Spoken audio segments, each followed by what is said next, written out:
Salt में iodine की कमी से होगा गॉइटर, सांस लेने वाली नली होने लगती है। आयोडीन वाले नमक के ऐड हमें से ज्यादातर लोगों ने देखे हैं। वैसे इतनी दूर क्यों जाना, आजकल भी जो नमक के ऐड आते हैं उसमें भी नमक में आयोडीन होने पर बहुत ज्यादा जोर दिया जाता है।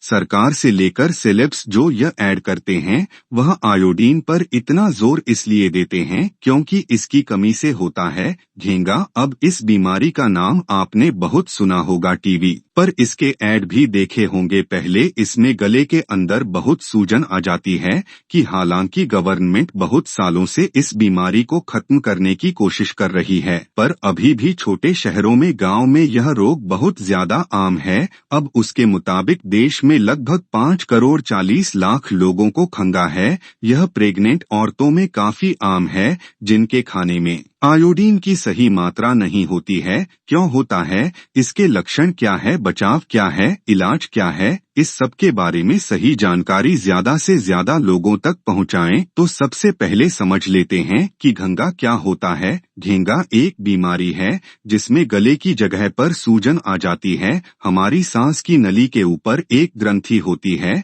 जिसको थायराइड ग्लैंड कहते हैं, और इस थायराइड ग्लैंड में विकार होने की वजह से या इसमें बीमारी होने की वजह से घेंगा नाम की बरी हो जाती है। बहुत इम्पोर्टेंट कारण है जो हमारे देश में बहुत ज्यादा प्रचलित है, वो है आयोडीन की कमी। हमारे देश की मिट्टी में और उस मिट्टी में जो सब्जी उगती है उसमें आयोडीन की मात्रा कम रहती है, जिसके कारण हमारे आयोडीन की जो रिक्वायरमेंट है वो पूरी नहीं होती है, जिसकी कमी की वजह से आयोडीन का जो थायराइड ग्लैंड है वो धीरे धीरे सूजन आती जाती है, धीरे धीरे बढ़ता जाता है और बीमारी कॉज करता है। अब जब इस ग्लैंड में सूजन आ जाती है तो उसमें दो तरह के विकार उत्पन्न हो सकते हैं। एक, उससे नीचे सांस की नली में दबाव हो सकता है, और दूसरा ग्लैंड के कम या ज्यादा काम करने से। ग्लैंड जो हार्मोन बनाता था है उसकी गड़बड़ी की वजह से अलग तरह के लक्षण आ सकते हैं। कुछ कारण ऐसे हो, इसके अलावा जो कारण होते हैं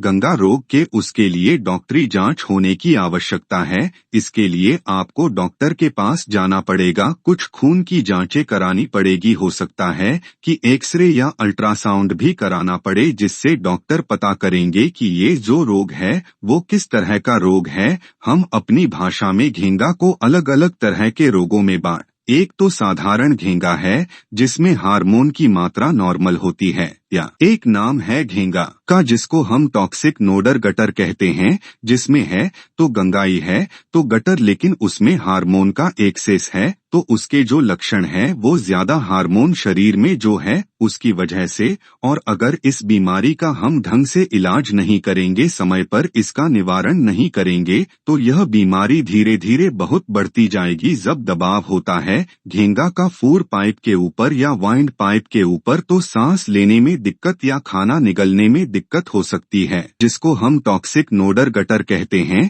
जिसमें है तो गंगाई है तो गटर, लेकिन उसमें हार्मोन का एक्सेस है, तो उसके जो लक्षण हैं वो ज्यादा हार्मोन शरीर में जो है, समय पर इसका निवारण नहीं करेंगे तो यह बीमारी धीरे फूर पाइप के ऊपर या वाइंड पाइप के ऊपर, तो सांस लेने में दिक्कत या खाना निगलने में दिक्कत हो सकती है। और अगर हार्मोन की कमी हो जाती है तो बच्चे और बड़ों में अलग अलग तरह के लक्षण आते हैं। बहुत छोटे बच्चों में ग्रोथ में फर्क पड़ता है, मानसिक ग्रोथ और फिजिकल ग्रोथ दोनों में फर्क पड़ता है, और बड़ों में वेट जेन हो सकता है, सुस्ती आ सकती है, और इसकी वजह से अलग अलग तरह की समस्या हो सकती है। अगर हार्मोन की ज्यादा हो जाता है तो वजन कम भी हो सकता है और दिल की धड़कन ज्यादा महसूस हो सकती है। तो जो उसके लक्षण है वो उसके दबाव की वजह से और हार्मोन की कमी या हार्मोन की एक्सेस की वजह से होते हैं। एक बहुत जरूरी बचाव है जो हम सब बहुत आसानी से कर सकते हैं,